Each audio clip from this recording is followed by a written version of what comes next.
Bonjour,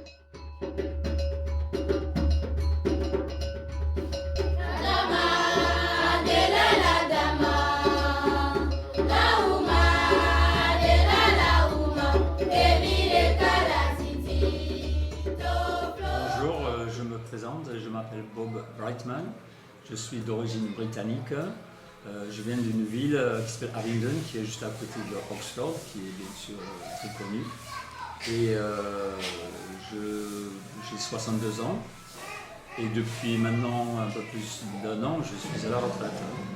Voilà.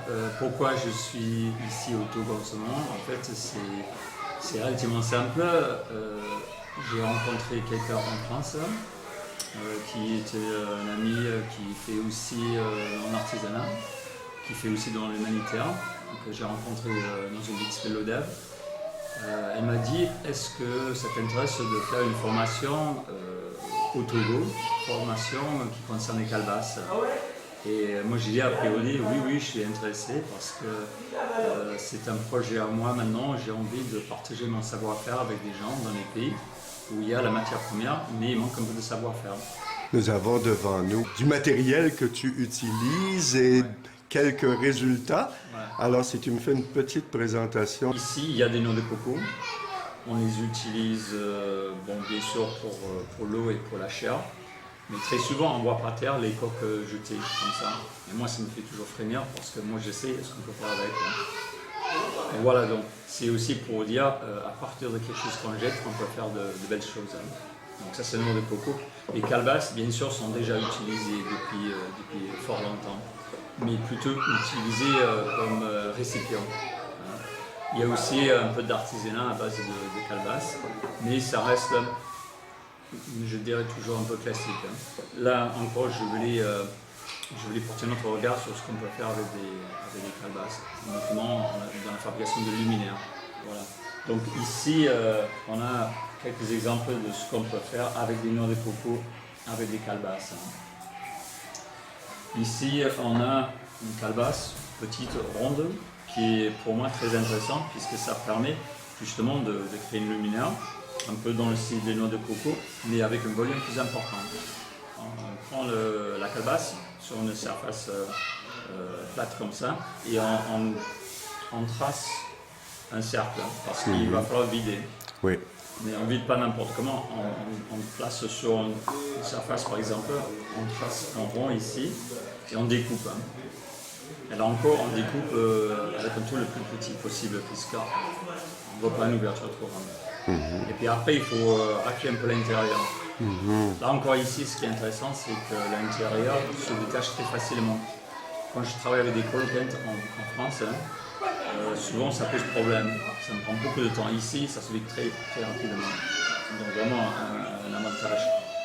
L'autre avantage, c'est que les calebasses sont bien séchées. Souvent en France, avec des coloquettes, il y a des moisissures. Et ça, je dirais que ça pose problème quand on crée des lumières. Ici, on voit bien qu'il n'y a pas de taches de moisissure.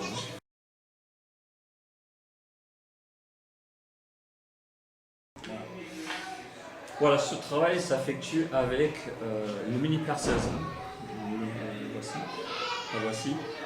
C'est un petit moteur d'environ 140 watts qui est multi-ring flexible. Bon, ça c'est très important parce que si on n'a pas le flexible, il faut travailler direct avec le moteur et à longueur de journée c'est très dur.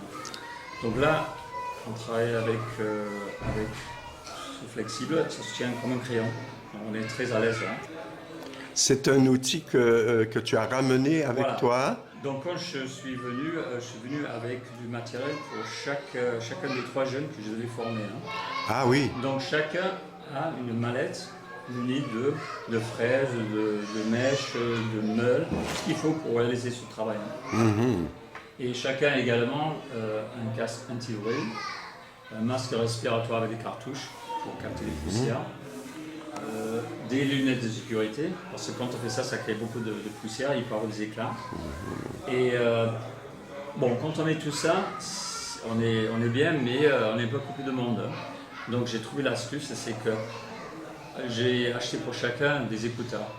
Donc on met d'abord ça et après on met le reste. Donc on travaille en écoutant la musique. Super. Voilà. Ils écoutent du reggae, gospel, enfin Peu tout importe. ce qu'on veut. Donc ils travaillent dans la bonne ambiance avec la musique. Voilà. Donc pour revenir à l'outil, on travaille avec des fraises essentiellement. Des fraises qui ont des formes différentes. Là par exemple, on a une fraise sphérique qu'on utilise très souvent. Ici, on voit bien que pour faire ce motif-là, j'ai appuyé avec la fraise et j'ai créé des dépressions. Ici, c'est une coque de noix de coco blanche. Pourquoi cette couleur? C'est simplement parce que c'est une noix fraîche. Donc la couleur, c'est pas encore développé.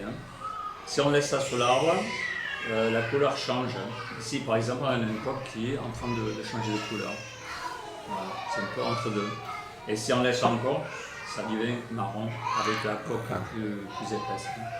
Donc voilà, on a vraiment les 3 étapes, jeune, moyen et mature. Et ces couleurs vont se conserver, tu vas... Voilà. C'est vrai que quand je vends ça, souvent on me pose la question, est-ce que ça va rester comme ça? La réponse est oui, ça va rester comme ça. Ça ne va pas devenir marron partout. Oui. Là, on a stoppé le processus et ça restera comme ça. Bon, globalement, tu vas devenir légèrement plus foncé, mais ça c'est vrai pour n'importe quel bois. Oui, C'est des oxydations lentes. Mais bon, ça ne va pas changer de ça à ça. Donc ça c'est important à savoir. Et ce qu'il faut savoir aussi, c'est un bois qui est extrêmement dense. J'ai fait des essais, le bois de coque de noix de coco est aussi dense, voire plus que l'ébène. C'est pour dire qu'ébène. Et c'est ça qui permet d'avoir cette finition aussi jolie. Là, on dirait que c'est poli, mais en fait, c'est pas poli. C'est directement comme ça après fraisage. C'est-à-dire, si on prend une fraise comme ça et on met ça sur un bois tendre ou un bois avec beaucoup de fibres, on n'a pas ce résultat. Et c'est ça qui m'a donné envie de travailler les noix de coco. C'est très dur, mais le résultat est splendide.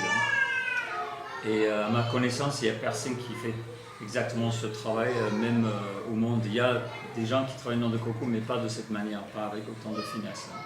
Donc pour ça, j'ai un peu une exclusivité mondiale.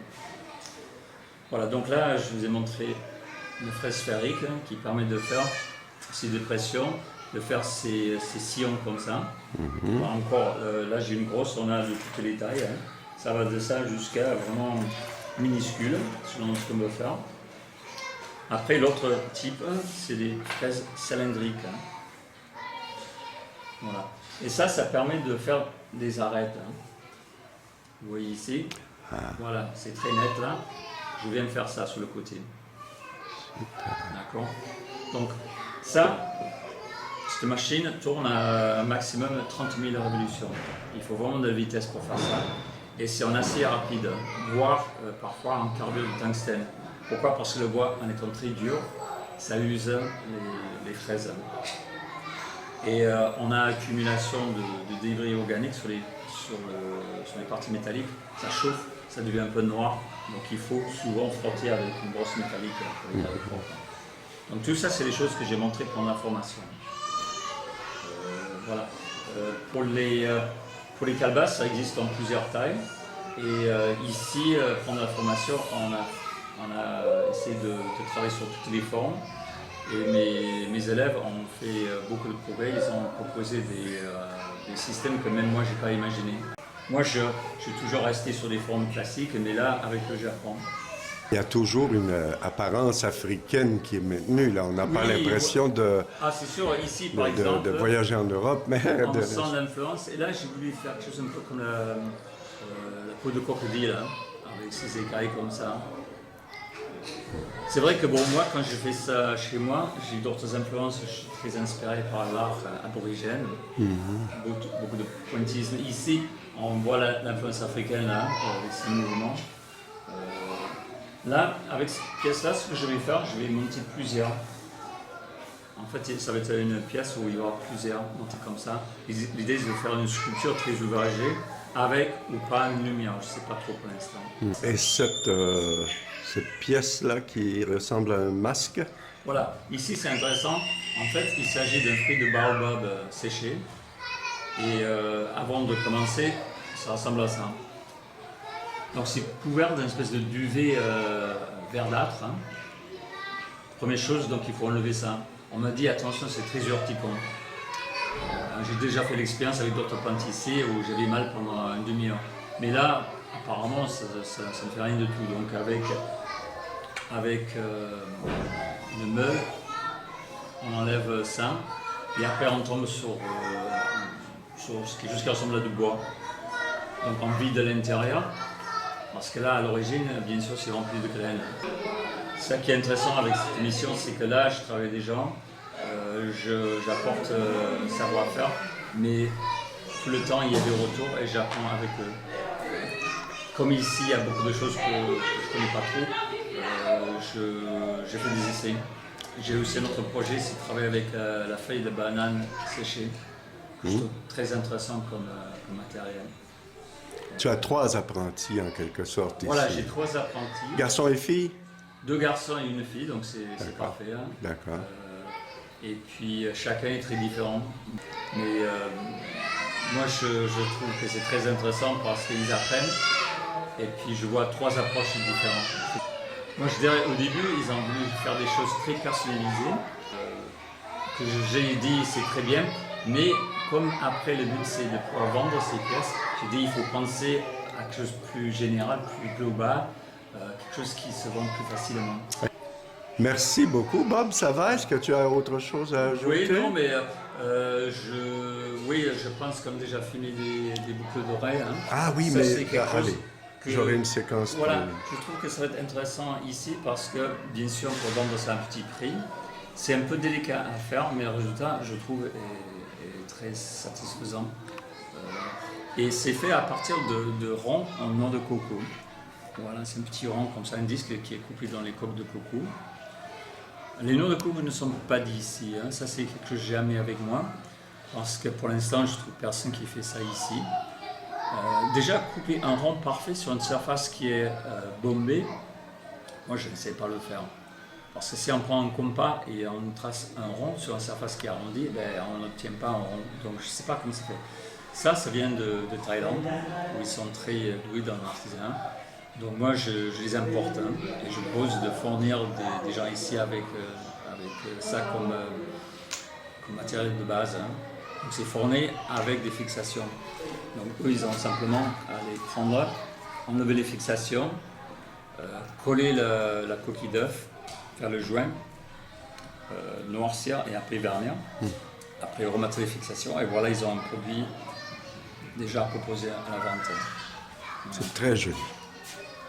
Dis-moi, et oui. Et ici, on a les morceaux de coque de noix de coco blanche. C'est très intéressant, c'est blanc crème. Et je trouve que ça a un aspect qui rappelle un peu l'ivoire. À nettement moins de coût, bien sûr. Et puis, c'est totalement écologique. Donc là, je les encourage à trouver leur propre motif et faire ça. Et avec une noix de coco, vous imaginez, on arrive à faire quand même plusieurs paires. Parce que ça arrive parfois que la coque soit abîmée. Avec cette utilisation, on peut quand même en tirer quelque chose. Et on peut également faire des boucles d'oreilles à partir de morceaux de calebasse. D'accord. Maintenant, tu as apporté du matériel avec toi que tu laisses aux élèves. Oui, voilà. Est-ce que tu avais un financement pour ce matériel-là? Non. C'est ça qui pose un peu de problème pour moi. J'ai cherché un financement auprès du constructeur du matériel. Où j'ai eu une réponse très sèche, non, c'est pas notre cible, voilà. Donc j'étais très déçu parce que moi j'ai travaillé avec eux depuis des années, j'achète beaucoup de ces perceuses, j'ai expliqué ma mission, j'ai envoyé des photos et tout, non, ça ne nous intéresse pas. Tout ce que j'ai demandé c'était qu'ils me donnent 3 perceuses. Hein. C'est une multinationale, ça s'appelle Dremel la marque, qui a été rachetée par Bosch, qui est une multinationale énorme, donc 3 perceuses pour eux c'est rien. J'ai dit aussi c'est pour une ONG, donc c'était déductible fiscalement. Donc ça les intéressait pas. J'étais très très déçu par rapport à ça, parce que c'était un petit geste. Donc finalement, tout était à ma charge. Hein. C'est-à-dire le déplacement pour venir ici, et aussi le matériel pour chacun. Parce que bon, vous imaginez, ça a quand même un certain coût. Hein. Entre les perceuses, tout ce qui est outillage, tout ça c'est très cher. Le matériel de sécurité et puis tout ce qui est finition. Voilà, donc ça c'était à ma charge. Ben, il nous faut des individus comme ça. Oui, mais en même temps, je pense qu'il faut essayer d'aider un peu, il faut essayer d'encourager ça. Oui. Mais je pense avec le recul, j'aurais pu avoir des aides. Si c'est à refaire, je vais faire ce qu'on appelle le crowdfunding. Donc c'est le financement participatif. Ça marche bien. Donc je pense que la prochaine fois je ferai ça et je vais compter sur les amis. Parce que chacun donne un petit peu. Même si c'est 10 euros, si c'est multiplié par 100 ou 200, on arrive quand même à financer. Parce que bon, c'était un coût, mais c'était pas un coût énorme par rapport à ce que peut donner des gens. Donc, voilà, je pense qu'il ne faut pas se décourager par rapport à ça. Et puis à côté de ça, il faut se dire, on reçoit toujours beaucoup plus que ce qu'on donne. Et ici, c'est vraiment le cas. Merci infiniment. Avec plaisir. Merci.